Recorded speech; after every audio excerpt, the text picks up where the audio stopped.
दोस्तों नमस्कार। Bank pensioners के लिए एक बहुत ही महत्वपूर्ण अपडेट। जी हाँ, जैसा कि आप जानते हैं कि बैंक पेंशन अपडेशन का मामला करीब 30-32 साल से लटका हुआ है, बिल्कुल नहीं हो रहा। जहाँ जिसको जितनी पेंशन मिली थी वहीं पर है और इसका स्ट्रगल भी चल रहा है।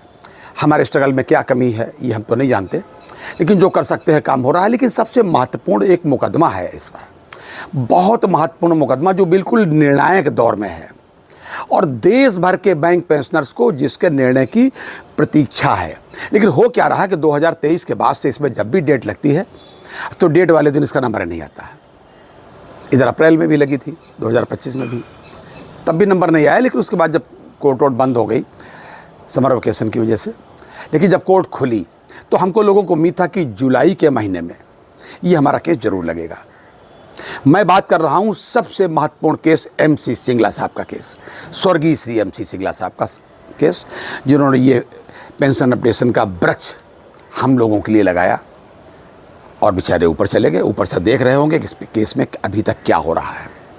बहरहाल जब ये कोर्ट खुली तो हम लोगों को पूरी उम्मीद थी भाई साहब। और जब इसकी वीकली लिस्ट बनी, पहले इसकी वीकली लिस्ट बनती है हेयरिंग की, जब वीकली लिस्ट बनती है उसके बाद भी फिर उसी वजह से छांट करके डेली लिस्ट रखी जाती है। तजुर्बा ये बताता है कि वीकली लिस्ट में अगर 20 नंबर तक है तो संभावना होती है कि इसकी सुनवाई हो ही जाएगी जरूर। तो हम लोग इसी में लग गए कि भाई देखो भाई क्या है। लेकिन जब वीकली लिस्ट आई और उसको देखा गया ऊपर से नीचे तक, तो आते आते काफ़ी नीचे हम लोगों का नंबर 77 नंबर पर, यानी 77वें नंबर पर MC सिंगला साहब का केस दिखाई दिया। कैसे ऊपर से नीचे टहल गया ये हमें नहीं पता। वैकेशन के बाद क्या सिस्टम है, बहुत ज़्यादा इस पर हम न जानते हैं न टिप्पणी कर सकते हैं। लेकिन जो स्थिति है वो मैं आपसे शेयर कर रहा हूँ।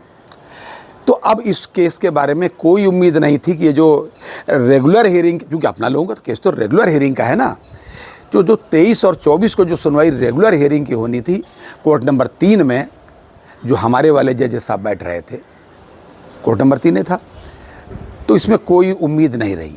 तो इस मामले को जो हमारे अपने बैंकर साथी, पूर्व बैंकर साथी जो वर्तमान में सुप्रीम कोर्ट के जुझारू मेहनती वकील हैं, एडवोकेट सेवाराम साहब, तो सेवाराम साहब ने क्या किया कि 23 तारीख को ही, क्योंकि 23-24 की सुनवाई होनी थी, जब नई नंबर आया तो नहीं आया, 23 तारीख को उन्होंने जो सीनियर एडवोकेट्स और हायर किए हैं डॉक्टर सिंधवी साहब को, उनको एक मैसेज किया, KV आचार्य जी को किया, ग्रुप पेंशनर्स को भी किया, मतलब इन लोगों को किया, हमारे पास भी उसका मैसेज है। उनको मैसेज किया कि साहब ये 77वें नंबर पर है। सिंधवी साहब से निवेदन किया कि साहब अगर थोड़ा आप मेंशन कर दें आकर के, तो शायद नेक्स्ट वीक में हम लोगों का केस 30-31 में सुन लिया जाए, थोड़ा अप हो जाए। जज साहब से आप रिक्वेस्ट कर लें। अब मेंशन केस होता क्या है मैं आपको बता दूं।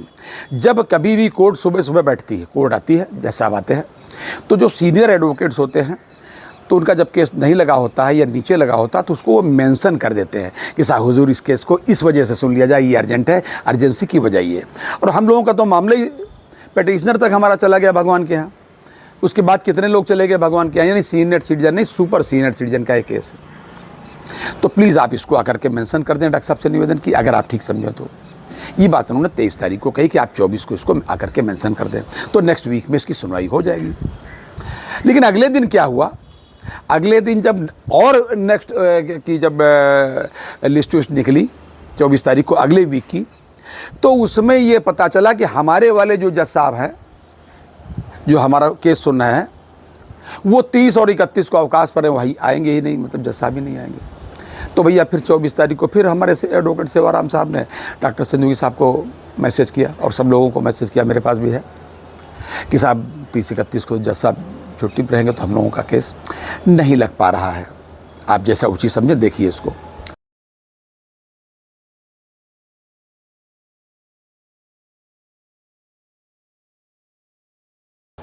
बहरहाल कुल बताने का लब्बो लवाब ये है भाई साहब कि इस जुलाई का महीना, जुलाई का बेकार चला गया, बिल्कुल हम लोगों के लिए बेकार चला गया, बिल्कुल केस नहीं लगेगा जुलाई के महीने में।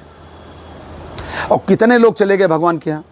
इसी बीच में आपको सूचित है, पहले से मैं बता भी चुका हूँ कि एक और बड़े जुझारू स्तंभ बैंक पेंशन अपडेशन का जुझारू योद्धा, जी हाँ, वसंत वानकुद्रे साहब कोल्हापुर वाले, वो भी स्वर्ग सिधार गए। और वैसे भी एक एक करके कितने साथी हमारे रेगुलर जा रहे हैं, मैं इस बारे में क्या कहूँ, आप सब जानते हैं। लेकिन हम लोगों का जो मुकदमा है ये ऊपर से एकदम 77 पर नीचे कैसे पहुँच गया, ये सिस्टम को न तो मैं जानता हूँ सुप्रीम कोर्ट का, और ना ही टिप्पणी करने की मेरी हैसियत है। ये चाहता ज़रूर हूँ कि भाई इसको अब सुन लिया जाए। हमारे बहुत कम साथी बचे हैं और रेगुलर जा रहे हैं भगवान के यहाँ। एक निवेदन और करना चाहूँगा सुप्रीम कोर्ट से और भारत सरकार से। देखिए, इन्हीं से कर सकते हैं, यही लोग हम लोगों का काम कर सकते हैं, हमारी बात सुन सकते हैं, हमारी प्रार्थना। ऊपर भगवान, नीचे सरकार और सुप्रीम कोर्ट। सुप्रीम कोर्ट से निवेदन है कि जिस भी केस में, केवल हम लोगों का ये MC सिंगला साहब का केस नहीं, कोई भी केस हो जिसमें पेटिशनर, अगर पेटिशनर सीनियर सिटीजन है तो उस मामले का डिस्पोजल अधिकतम 1 वर्ष के अंदर केस दायर होने के बाद हो जाना चाहिए। ऐसी व्यवस्था लागू करने की कृपा करें। ये हाथ जोड़ करके मैं सुप्रीम कोर्ट से निवेदन कर रहा हूँ, इसलिए कि सुपर सीनियर और सीनियर सिटीजन के लिए, इन लोगों के लिए धरती पर रहने के लिए समय ही बहुत ज़्यादा नहीं रहता। तो इनके मामले प्लीज़ जल्दी से जल्दी निपटाए जाने की व्यवस्था लागू करने की कृपा करें। ये सुप्रीम कोर्ट के जज साहब से, CJI साहब से ये विनम्र निवेदन है हमारा। तो आप समझ लीजिए, कुल नटसेल में ये नतीजा है कि इस महीने में, जुलाई के महीने में, हमारे लिए सीनियर सिटीजन का जो बैंकर्स का मुकदमा है, बैंक पेंशन अपडेशन का, भाई साहब नहीं लगने वाला। और अगले महीने में फिर जब कोई लिस्ट आएगी तो फिर हम आपको सूचित करेंगे। ये था आज तक का अपडेट। अगली बार किसी अन्य अपडेट के साथ फिर सूचित करते हैं आपको। तब तक के लिए इजाज़त दीजिए और हाँ, अपनी सेहत का पूरा ध्यान रखिए। जय हिंद, जय भारत, नमस्कार।